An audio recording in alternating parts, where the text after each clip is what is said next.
C'est un plaisir de vous retrouver. Bienvenue à ce journal. À la une, 5 personnes sont dans les mains de la police judiciaire à Gitaza, c'est en province Rumongue. Ils sont accusés de produire et de commercialiser une boisson prohibée appelée Akanyabuzima ou médicament.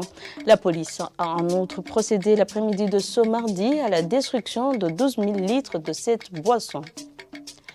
Une baisse d'environ 68% sur les exportations a été observée au Burundi en 2020. Les causes ne sont autres que la pandémie de la Covid-19 et la guerre russo-ukrainienne. Les gouvernements des pays d'Afrique et du monde arabe sont appelés à diversifier leurs économies pour contrer ce genre de situation. Tout de suite, les détails.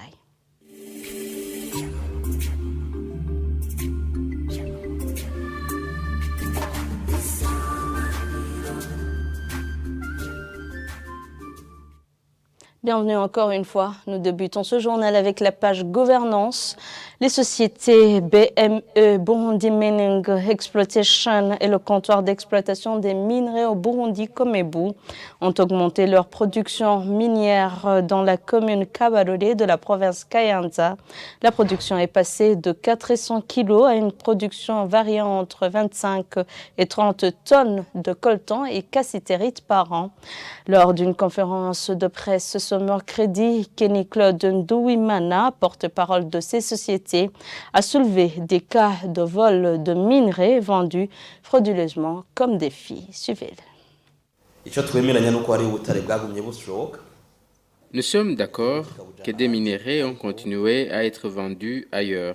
Cependant, ce que les pouvoirs publics avaient déploré étaient les quantités minimes comparativement aux minerais existants à l'intérieur du pays. Il est compréhensible que les services de suivi des minerais aient constaté que c'est notre société qui fonctionne bien. C'est pour cette raison que cette société a continué à travailler au moment où d'autres étaient suspendus du fait qu'elle travaille dans la transparence. Notre rendement est passé de 400 kg à une quantité comprise entre 25 tonnes et 30 tonnes. On a dépassé cette quantité durant certaines périodes. Notre souhait est de dépasser le rendement de 100 tonnes par mois. Nous sommes à l'œuvre, même si vous comprenez bien que les défis qui nous font reculer ne manquent pas. On a été obligé d'indemniser les détenteurs de 300 maisons à la colline Kivuvu.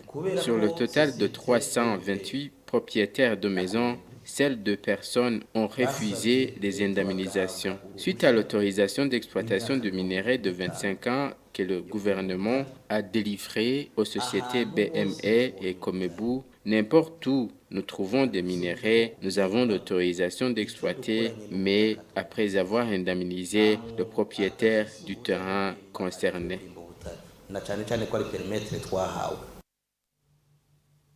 À la page économie, les exportations du Burundi ont baissé d'environ 68% en 2020 suite aux effets de la pandémie de la Covid-19 et de la guerre russo-ukrainienne.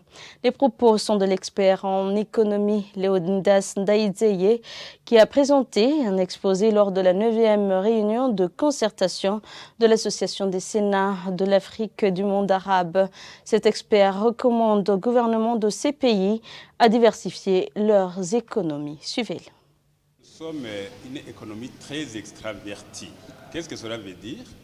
Que ce soit pour les produits que nous exportons, nous dépendons énormément beaucoup de l'extérieur. Vous les connaissez, ce sont des produits agricoles, à savoir le café, le thé, mais aussi des produits miniers. Ces produits sont destinés essentiellement vers l'extérieur, le nord, mais aussi en Asie. Ça, c'est à l'exportation. Et à l'importation, il suffit de vous rendre dans différents marchés. Vous allez vous rendre compte que la plupart des produits nous proviennent effectivement du Nord. Là, je vais parler de l'Europe, mais aussi de l'Asie. Lorsque les 2 crises, d'abord le Covid-19, ensuite la guerre en Ukraine, ont frappé le monde entier, et ces pays vers lesquels nous exportons ont été aussi affaiblis, ils ont été touchés. Et leur demande de nos produits a chuté. Ce qui fait qu'en 2020, par rapport à 2019, selon les statistiques qui sont disponibles, les exportations du Burundi ont chuté d'environ 68%. C'est extrêmement beaucoup. Pendant que, étant un pays importateur net et devant absolument importer, les importations, elles, ont augmenté d'environ 13%. Et avec cette situation, notre balance commerciale, qui était déjà déficitaire, devient de plus en plus déficitaire. Et cela cause beaucoup d'ennuis aux recettes publiques et entraîne un déséquilibre du budget de l'État. Et c'est pourquoi, en fait, les pouvoirs publics, que ce soit ici ou ailleurs, surtout dans les pays en voie de développement, ont eu beaucoup de difficultés à pouvoir manager les budgets publics qui sont devenus très, très déficitaires. Rendons-nous maintenant à l'intérieur du pays. Des habitants de la commune Kayokwe, c'est en province Mwaro, apprécient l'intervention de la commission de mécanisme des dialogues sociaux dans la prévention des conflits des votes Nidigama. Un des membres de cette commission évoque plutôt le problème de déplacement comme un défi majeur. Le point avec Lydie Gahimbare. Ces habitants qui ont saisi le mécanisme de dialogue communautaire de la commune Kayokwe, province Mwaro, apprécient le développement de membres de ce cadre de dialogue social dans la prévention des conflits.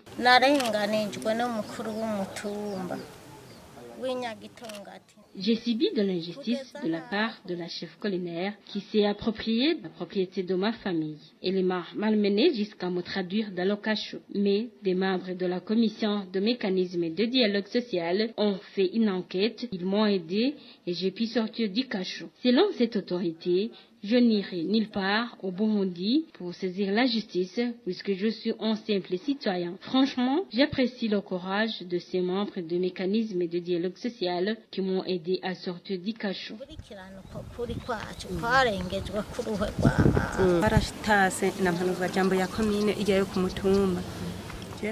Nous étions en conflit avec la présidente du conseil collinaire. Nous étions dans une association où nous avons une caisse sociale et nous a demandé de lui accorder une somme d'argent. Mais après, il a refusé de payer ça en se disant qu'elle est la présidente du conseil collinaire et que nous n'avons aucun pouvoir sur lui. Mais grâce à ces membres de ce mécanisme de dialogue social, il a pu payer le 3/4 de cette somme. Même si ce mécanisme de dialogue social à Kayokwe est à l'œuvre, Devote Nizigama, un des membres de la commission de ce mécanisme, déplore des problèmes de déplacement comme un défi majeur. Ses habitants demandent à la justice d'accompagner ces membres de mécanisme de dialogue social dans leurs activités puisque ce mécanisme n'a pas de compétence à la juridiction.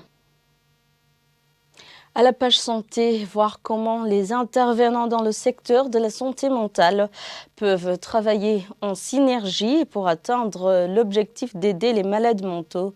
Et le but d'une réunion d'échange entre ces intervenants ce mercredi, Albert Mbonerane, représentant légal de l'association Aruma, organisatrice de cette réunion, recommande la mise en place d'une politique nationale de la santé mentale pour éviter le chevauchement des actions. Suivez-le. L'objectif d'organiser cette rencontre aujourd'hui avec les différentes organisations intervenant dans le secteur de la santé mentale, c'était de faire des échanges d'expériences parce que des fois, chaque organisation peut avoir son approche d'intervention, mais si nous continuons à agir de façon séparée, demain nous risquons de trouver que les résultats ne sont pas du tout satisfaisants. Tout le monde a l'engouement, a la volonté de travailler en synergie pour que demain nous puissions dire, voilà, en santé mentale, qu'est-ce que nous avons fait, surtout au niveau communautaire. C'est déjà un pas de voir que le gouvernement a accepté parce que si on ne s'aligne pas sur les politiques nationales du pays, on dira qu'est-ce que vous êtes en train de faire. Ça va évoluer, ça va changer. Nous souhaiterions que le gouvernement mette en place un programme national de santé mentale. Comme ça, on a un cadre de coordination pour dire finalement qui est concerné par cette maladie. Comme nous avons le programme national intégré de lutte contre la tuberculose, le programme national intégré de lutte contre le paludisme, contre le sida.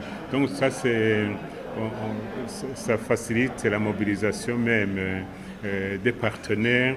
On saura qui agit dans quel domaine et ça fera même au niveau du plaidoyer, au niveau du gouvernement, qu'est-ce qu'on peut faire parce qu'on aura un canal bien clair et demain on dira voilà, on a des politiques, etc. De même que au niveau du gouvernement, c'est aussi une bonne information qu'il y a une idée de mettre en place un code de santé mentale. Donc une fois que ce code sera sorti, ça va montrer encore une fois que le gouvernement burundais met un accent particulier sur la santé mentale, parce que sans la santé mentale, ce que nous disons, le développement durable de notre pays, ça sera difficile, et surtout pour nos générations futures. Je vous le disais en titre, plus de 12 000 litres d'eau boisson que certains appellent Akanyabuzima et d'autres qualifient de médicaments ont été déversés par terre sur 2 collines de la zone Gitaza en commune Muhuta de la province Lumongue l'après-midi de ce mardi. Certains parmi les ingrédients utilisés dans sa fabrication, dont un champignon magique, ont conduit à cette mesure. 5 personnes concernées sont déjà dans les mains de la police judiciaire à Gitaza. Depuis Lumongue, Jean-Pierre Misako. Dans 2 des 5 ménages concernés où nous avons été, l'appellation de cette boisson et les ingrédients utilisés dans sa fabrication diffèrent. Chez Martien et son fils Metoussela de la sous-colline Gitaza 2, elle s'appelle Akanyabuzima, fabriquée à partir du sucre, thé, un peu de gingembre, auquel ils ajoutent un champignon magique. Martien rejette en bloc l'utilisation d'une plante médicinale communément appelée umugombe dans la fabrication de cette boisson, même si cette plante a été retrouvée là où cette boisson a été saisie. De son côté, Judith, de la même sous-colline, affirme utiliser les plantes médicinales umugombe et umufumia dans la fabrication de cela qu'elle appelle un médicament traditionnel, dit avoir appris de son oncle paternel cette fabrication. Pour Metoussela, cette technique utilisée est le résultat de ses recherches sur Google.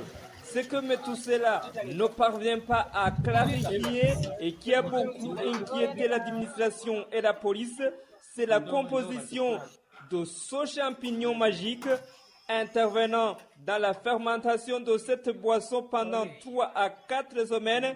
Un champignon produit en Chine est parvenu à Gitaza en provenance de la République démocratique du Congo par le biais de son père, seront ses dires. Tous ces fabricants de cette boisson interrogés convergent sur ses effets sur la santé des consommateurs, dont certains auraient témoigné être guéris du diabète et des problèmes des articulations, une consommation qui durait plus de 2 ans dans cette localité selon des sources sur place.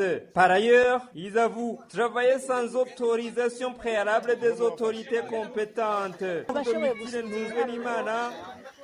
Administrateur communal de Muhuta, il s'agit là d'un manquement des administratifs à la base à qui elle demande d'informer à temps leurs supérieurs dans de telles situations afin de vérifier l'authenticité de l'autorisation.